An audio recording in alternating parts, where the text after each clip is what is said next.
So full disclosure, the panda and the pig that you're going to see in this video, no longer available because the Soap and Clay Kidlets sweet talked me out of it, which they're ridiculously good at doing.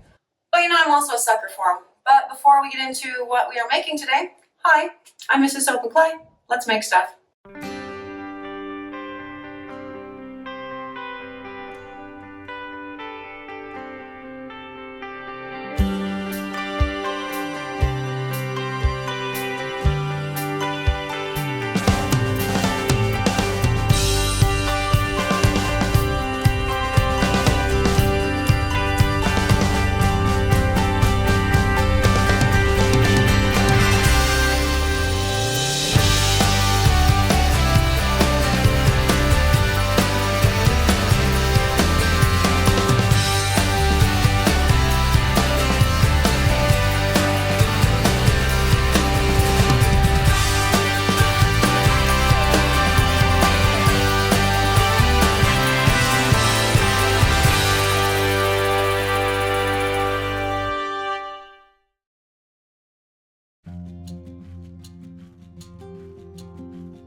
How's it going, Sudsers? Welcome back to the channel. You are here for another round of 365 days of soap. And today we're making soap. Not just any kind of soap, a Bastille soap. Not just a Bastille soap, a Bastille Kids soap. Not just a... I'll stop. This particular soap has these cool like loofah animal things embedded on the top, and that makes for a really fun time both in the bath and the shower. Huge incentive to like help those kids, continue to stay clean. And the recipe for the Bastille soap, it's in order to be a Bastille soap, you're wanting to have at least a 70% olive oil blend, right? I'm sure you guys have heard of Castile soap, Dr. Bronner's, very popular. That's a liquid version. And this is a way to make a solid version of essentially a Castile, and it's called a Bastille. And yeah, I'm gonna stop saying Bastille, and we're gonna go watch me make a Loofah soap. Let's go.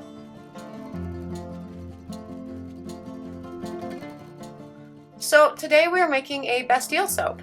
I totally said it again. And a Bastille soap is essentially a Castile soap, but in solid, soap form.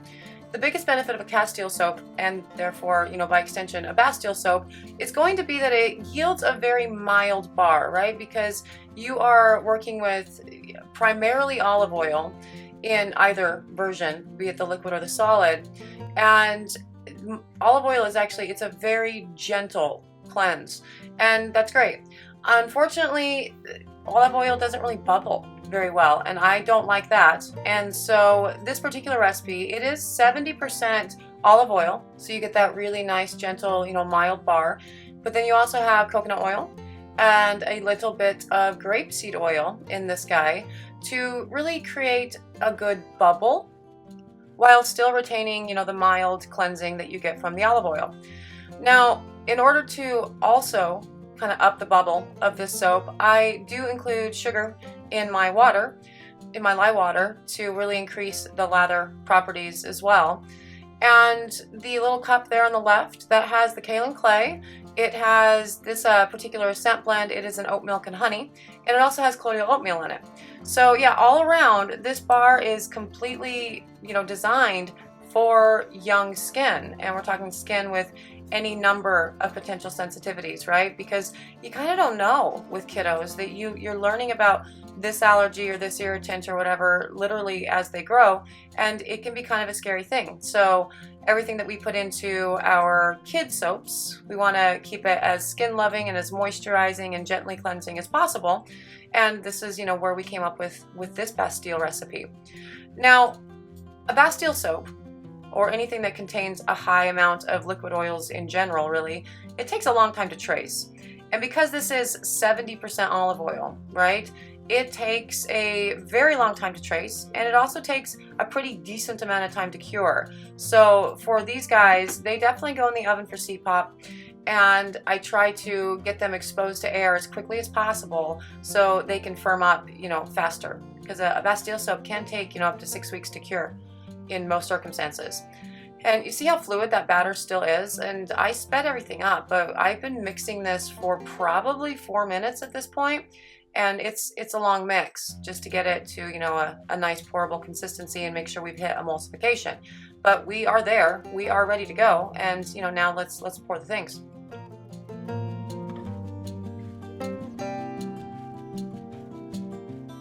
So here I am using silicone cupcake liners, and each of these little containers hold about 6 ounces. And so I fill them, about 7/8 of the way full to allow room for the soap to sort of expand underneath the cute little loofahs that we're going to put into, you know, the wet soap batter, so it will adhere nicely. And you'll see what I mean once we actually start putting in the little animals. You do have to really work them into the batter, and so it's very important that you leave yourself enough room to do that. Otherwise you have this stuff spilling over the sides and it's a big old mess, and you know, nobody likes messes, it's not fun. And yeah, so we will again BC popping this and putting it into the oven with the little loofah guys on top. So another consideration is that you need to make sure that any little thing that you're going to put on top for something like this won't melt in the oven, and that, you know, you don't get your temperatures too hot that you start a fire, because that would suck.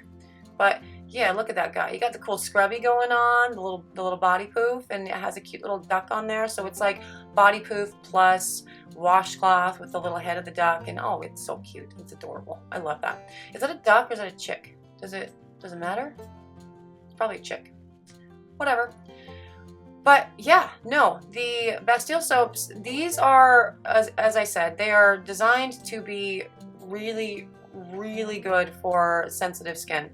And because, again, you want to be careful with your kiddo's skin.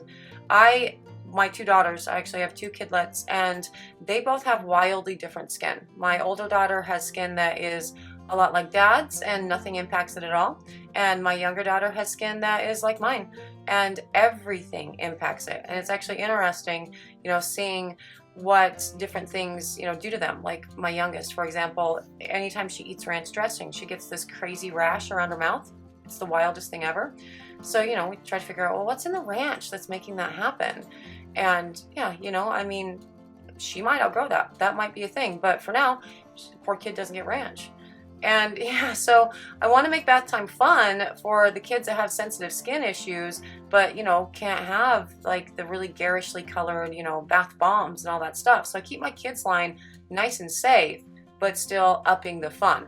These guys are ready to get put into the oven, and we will check them out tomorrow.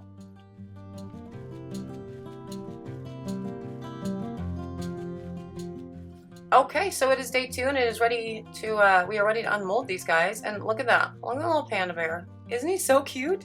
That's like the cutest thing ever. And the soap, yeah, it looks really good. It's very well formed. Everything is nice and smooth. There is nothing to be concerned about as far as, you know, any sort of lye pockets or the bar didn't saponify. And, you know, I keep meaning to like try to force a bad batch of soap so you guys can actually see what it looks like when a bar is not fully emulsified, when a batter is not fully emulsified before you pour.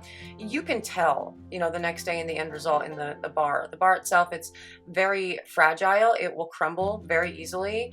It will just kind of rub off in places. It's noticeable.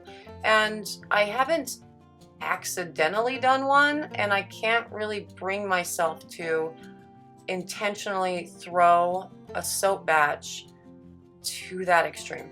And I'm working on it. I'm working on it. But effectively, you know, with other soaps, and I've shown you like separation and ricing and, you know, all of the crazy things. And those are still salvageable batches. You can still take those and rebatch, but with a lye heavy bar or something that hasn't fully saponified, you're really, for safety purposes, you're really only working with, you know, just a laundry soap when it's all said and done for that. So we haven't done that yet. These particular bars, they look great. Look how cute they all are. Look at that. You got the little frogs and the ducks and the puppies and the pigs and the panda. That again is gone because Soap and Clay Kidlet #1, she totally claimed that, and I can't tell her no because she's amazing. And you know, what am I doing this for if not for the kids? So they should get fun stuff too. Although when I first started out, they got nothing but broken bath bombs because, well, I need the ones that are good for you know, my customers. And yeah, we're not there anymore, so that's good. But we are at the end of this video, day 61, the Bastille soaps, and they are super cute. So now that you saw the pig and the panda, you totally understand why they took them, right? They're so cute. But they love the cool chicks and the ducks and the dogs and the frogs, and that's awesome. And so they're still all, you know, totally available, and you can get them for your kids, and they'll love those as well. Just don't show them the panda because it's gone and I don't have any more. Sorry. Anyway, the Bastille soap, it is an excellent thing to make for people with very, very sensitive skin, right? And our children tend to have very sensitive skin because it's new, fresh skin. It has a nice gentle cleanse to it, and the smell with the milk and the honey in it, it's just absolutely perfect. And it is something that my kidlets have been using as their soap for years now. And yeah, if you're interested in picking one up for your kidlets, you can find them on the website, soapandclay.com. If you are interested in more soapy antics, subscribe to the channel. Do that thing, because that's awesome.